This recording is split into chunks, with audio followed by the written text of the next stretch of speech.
Hello everyone, on the very first episode of Check It Out. This week we're going to be talking about one of my favorite new bands ever. They are called Dead Poet Society. So let's get into it. My name is Corey Schmidt and welcome to Stereospace.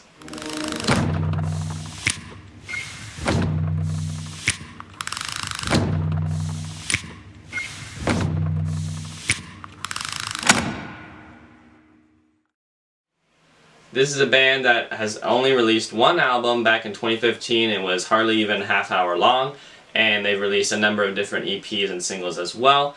And they're up and coming, working on their second album right now in the studio, which is super exciting.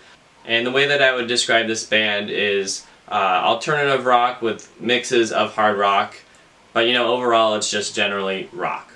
And one thing that makes this band stand out, which is the reason why I wanted to talk about them, is because they have probably one of the most unique sounds of any rock band I think I've ever heard in my life. Which I know that's tough to say, but I stand by it for this band. They are incredible. Every single song that they have has an amazing riff, and each one sounds different, but everyone still sounds like them. And I even had to ask people, like, what instrument are they using for this? It's really hard to tell. And maybe I'm just not an expert, but the fact that I have to say that means that they are creating something unique, and as you know, that is something that I care about a lot, is making sounds that are unique. Because it's really hard to do these days, because how much music is out there. There's so much. It's really hard to make something unique, but when a band does, I take notice and I love it. And this band is no different. They are able to make something that I haven't heard in any other rock band, which is really, really cool. Alright, so I think now I'm actually going to have a little intermission in the middle of the video. I'll probably do this for each week on the Check It Out series, where I'm just going to give you guys a chance to hear the band that I'm talking about, because I know sometimes it's sort of hard to tell exactly what I'm saying or what I mean without actually hearing the music that I'm describing. So we'll be back shortly. For now, enjoy the intermission.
and they present a lot of different emotions in their songs as well. A majority of the songs are heavier and more like, you know, like the hard rock sort of style, but there are a couple that are slower and a little bit more emotional, and then there's others that are just like, heck yeah, feel good kind of songs, and so they have a nice wide range, which is really awesome, but all their songs are really amazing, and I can't even pick a favorite because every day I choose a different one.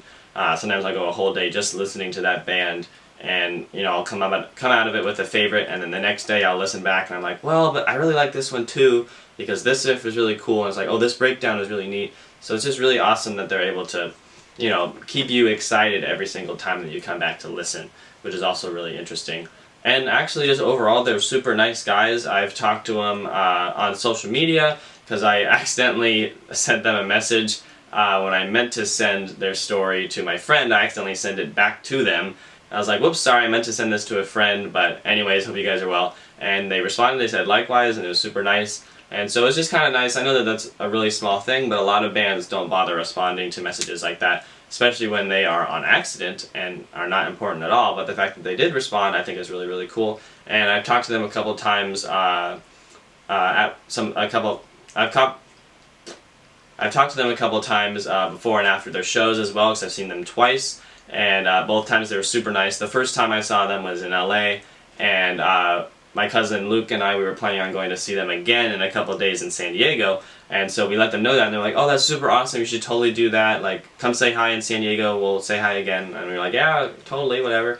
And then we went to the gig in San Diego, went over to their merch table, because they hang out before and after their shows at their merch table, which is super awesome. I love when bands do that. And yeah, so we went over to the merch table, and they're like, hey, you made it from LA, that's awesome. So it was really cool, you know, they remembered us, and we hugged and stuff. So, you know, it was a great experience just being able to connect with them a little bit more, and obviously that makes us love the music even more because we have that connection now as well, which is something that I think is really important for bands, and I know it's really tough when bands get really popular for them to maintain that connection with their audience. But the fact that Dead Poets Society is able to do that is great, and I assume that it is easier for them to do that because their fan base is a little bit smaller than more popular bands, but I respect that about them, and I'm happy that they're able to make that connection with fans. And it ultimately just adds to the value of their music as well. So once again, my check it out pick of the week is Dead Poets Society. Make sure to check them out, Apple Music, Spotify, wherever you stream your music. I don't think they have any physical releases of their music. I think it's only on streaming services right now. But my guess is when they release their next album, they'll probably have it out on vinyl and maybe even cassettes, which would be super awesome, and CDs as well, which would be great. So you can check that out, and you can check out their merch as well. I'm not sponsored by them, obviously. I'm just saying they're awesome. So once again, check them out, Dead Poets Society. Thank you guys for watching Stereo Space, and we'll see you next week.